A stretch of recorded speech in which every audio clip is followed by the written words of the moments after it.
here, so many kidney disease sufferers are being told every day that once you reach a certain stage, there is no improving. There is no stopping CKD anymore. All you can do is wait for the big D machine. But that's not true. There is scientific evidence today that improvement in creatinine levels is possible in all the stages, 4 and 5 included.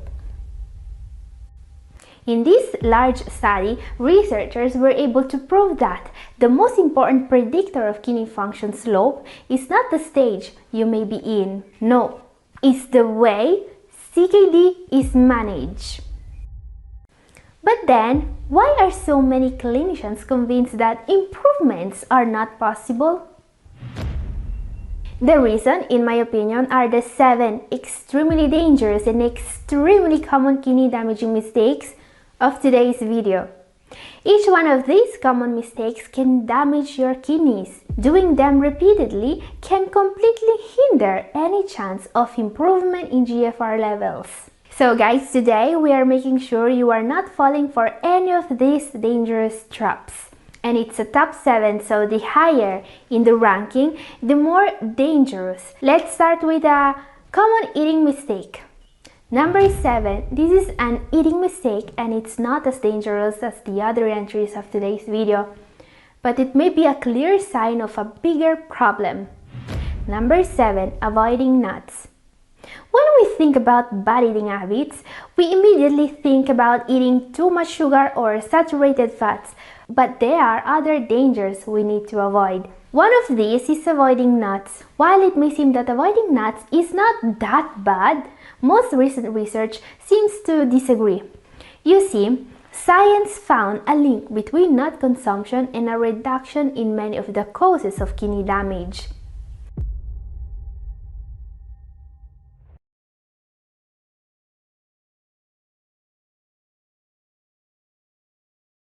This is why many experts believe that nuts are one of the healthiest sources of fat you can add to your eating plan. Nuts have been linked to a wide range of benefits. They protect your heart as they are rich in plant sterols and arginine. Nuts can also be used to control body weight and sugar level thanks to their healthy fats. Not to mention that you will get unique omega-3s and other anti-inflammatory compounds from some nuts. Now, certain nuts have even been exhibited creatinine lowering benefits.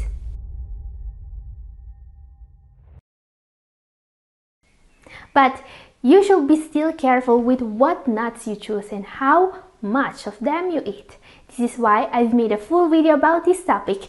It's up here and also down in the description if you missed it. And since we are talking about the diet, the next mistake you want to avoid is way more dangerous than avoiding nuts, and it's also more common. Number 6, following a diet with a name on it. That is not your name.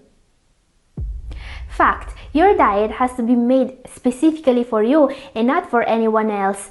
This is what current guideline for CKD advises. On the other hand, many people fall for some commercial diets advertised as panaceas that are actually bad for you. The keto diet, the carnivore diet, the paleo diet, the list goes on. Following any of these can be a huge danger for anyone with kidney issues. Never follow a diet without your name on it if you have kidney disease. Look, I'll be blunt on this. The diet people need to follow if they want to slow down CKD is not easy. There are a lot of limitations involved. Many people still need to avoid potassium. Even more need to avoid sugar and high glycemic foods. Then on top of that, there is protein restriction. Put all this together and even just planning a diet that adheres to all the restrictions is a task that maybe take hours of work for a dietitian. And clearly, for someone with kidney disease, having to follow this diet every day is not a walk in the park. But you need to do it because it can make a difference. It can delay ESRD by years, sometimes by decades compared to a random diet. On the other hand, some people get caught in the marketing and hyping of some of these popular fad diets, and they think that the purported benefits may be good for them. But that never works, and it can put a huge damper on your progresses. So if you are following a diet that was not made for you specifically, don't worry, it's not gonna I hope. But I absolutely recommend to consult a renal dietitian and to start a diet made for your necessities. This can really make a huge positive difference. Another huge risk that people with kidney disease are facing. Always make sure you are not falling prey of scams. Okay, this is a post I saw on the other day on Reddit. I will read what it says. User Shalenga wrote, "I'm reaching out for help for my mom. She has stage 4 kidney disease. Her nephrologist said start RRT right away or..." She said no and decided to do alternative medicine with Karma Ayurveda. She is taking herbs and they want her to do $20,000 stem cell pill treatment. I think it's a scam. Help. Now, if this made you want to cry, I'm with you. Yes, it's disheartening. There are people out there actively targeting kidney disease sufferers with this kind of scams, and they don't care if you young, they just want $20,000 from you. Now, unfortunately, this poor mom with stage 4 kidney disease has a son that's trying to help her. He is getting informed on Reddit and people are telling him how to convince his mom not to trust the scammers. Not to let her risk her life with stem cell pills. I mean, stem cell pills? That's crazy! That will never work. Pills are not how stem cells work. And most important, today there is not a single study conducted on the use of stem cells in actual kidney disease patients. And it's clearly not the patient's fault for trusting the scammers here. Because we all know how much a single beacon of hope can be everything. But not when that's a false hope. This is why I always tell you to get informed, to talk to your doctor, and to make informed decision. Never listen to one side of the argument only, and don't fall prey of this kind of scam. Up next, something I would call a job-related danger. This is something many of us have to do every day, and that can cause way more kidney damage than most people realize. Number 4, sitting for too long. Here is a job-related danger that affects many of us, including me. You're not alone if you find yourself sitting for most of the day while working. Unfortunately, prolonged sitting can have many negative effects on your health and well-being. Some experts are even calling sitting the new smoking. Let's see what happens to the kidneys when you spend too much time sitting. Sitting for too long can reduce nutrients flow in the body, and it can even worsen a leg swelling problem. Sitting is also linked to weaker muscles and back aches, and even weight gain and heart disease.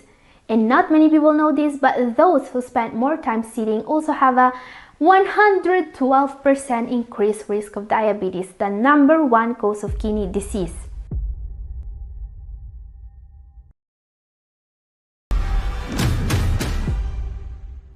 A 112% increase is huge, frankly, and quite scary.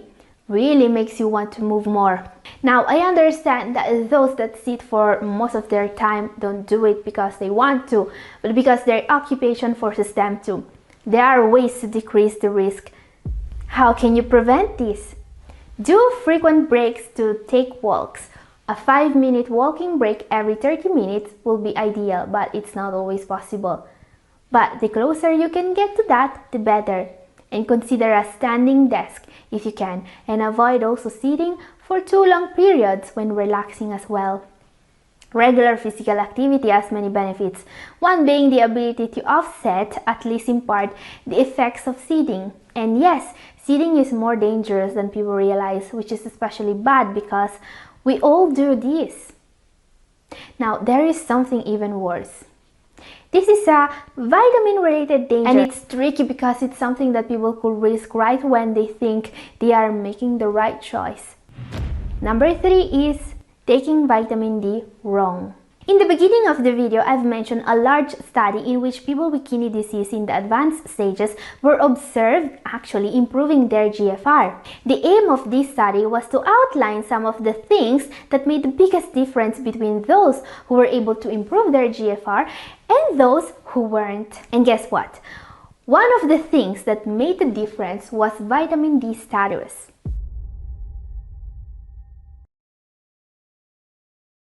While many vitamins are important for you, vitamin D seems to be the most crucial.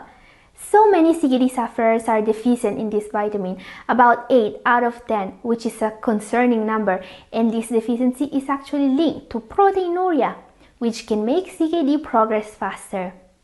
You really want to make sure your vitamin D levels are not low. What not many people know is that just supplementing vitamin D may cause more harm than good. People taking too much vitamin D alone may be at risk for hypercalcemia, a condition in which too much calcium builds up in the arteries, potentially forming deposits in the arteries' walls. This increases the risk for heart complications and kidney damage. To avoid this, there are 2 other crucial nutrients you need to make vitamin D work. First of all, when supplementing vitamin D, you also need magnesium. Studies found out that the body depends on magnesium to convert vitamin D into its active form. So if your magnesium is low, a very common issue for those with CKD, your vitamin D is going to be low too, no matter how much you supplement. And also, vitamin K2. Now, the main role of vitamin D in the body is to make calcium, the building block of your bones. However, vitamin D only makes calcium. It doesn't really tell the body where to put it. Another vitamin does that, vitamin K2. So always take these 3 together. Now guys, there are other vitamins you need to know how to take to avoid problems. If you want to know more, my video up here is for you. Number 2 now, an extremely dangerous complication of CKD that a lot of people and even some primary care providers fail to address properly. Number 2 is not keeping body acidity under control. Fact: if you have kidney problems, you must keep track of your body acidity and take action if your levels are out of the right range. But unfortunately, not everyone is doing this, and this is bad. Metabolic acidosis, which happens when the body is too acidic, is a dangerous and unfortunately common complication of kidney disease and diabetes. If left untreated, it can lead to bone loss, muscle loss, endocrine disorders, inflammation, and it also damages the kidneys. Metabolic acidosis is a very important cause of kidney damage. Managing body acidity, a job the kidneys are tasked to do, is a central point in the management of CKD. The eating plan is the very first step. Avoiding metabolic acidosis is why most people are told to follow a plant-based diet rich in fruit and veggies. A plant-based diet works because it's way less acid-forming than a regular Western diet. But you see, not enough kidney disease sufferers are tested for this condition, and not enough are receiving the appropriate care. Statistics say that approximately 40% of those with stage 4 CKD have it, which is frankly scary because this means there is no chance of improving for them. Make sure this doesn't describe you. Make sure your CO2 test result is in the right range. Now guys, most people are usually given sodium bicarbonate to manage body acidity caused by kidney disease. There is, however, a new promising way of doing this that could make bicarbonate obsolete. I will talk about it next Sunday, so make sure to subscribe and set the notification bell to all if you want to know more. Number 1, even more dangerous than metabolic acidosis. This can be literally life-threatening and most people don't realize they could be at risk for it. Number 1 is not being knowledgeable about what's in your bathroom cabinet. Okay, this is probably the biggest danger every single kidney disease sufferer faces every day. I'll tell you a story about why this is so dangerous. In 2014, a 79-year-old lady with a history of hypertension and arthritis, but otherwise healthy, suddenly found herself in the ER due to a UTI. After a close look by the resident, she was sent home with a list of medicines for her problem. She was given a strong antibiotic and some NSAIDs for the discomfort. However, the resident made a mistake. He forgot to check if the medicines he just gave the old lady were safe together with what she was already taking for her hypertension. About a week later, the 79-year-old lady took a turn for the worse. Okay, I've kept the worst for last. Fact: many people get several different medicines from several different specialists. And one of the worst dangers you face when taking anything is the risk for interactions. Certain medicines are reasonably safe when taken alone, but they may be extremely dangerous when taken together. Let's make sure you are not doing the mistake of not double-checking that everything you take is safe and free from interactions. And if you think every doctor is already checking this for all of their patients, maybe watch my video up here so you will know how it ended up for the 79-year-old lady who went to the ER for a UTI. And this is all for today. Thank you for watching. God bless you all.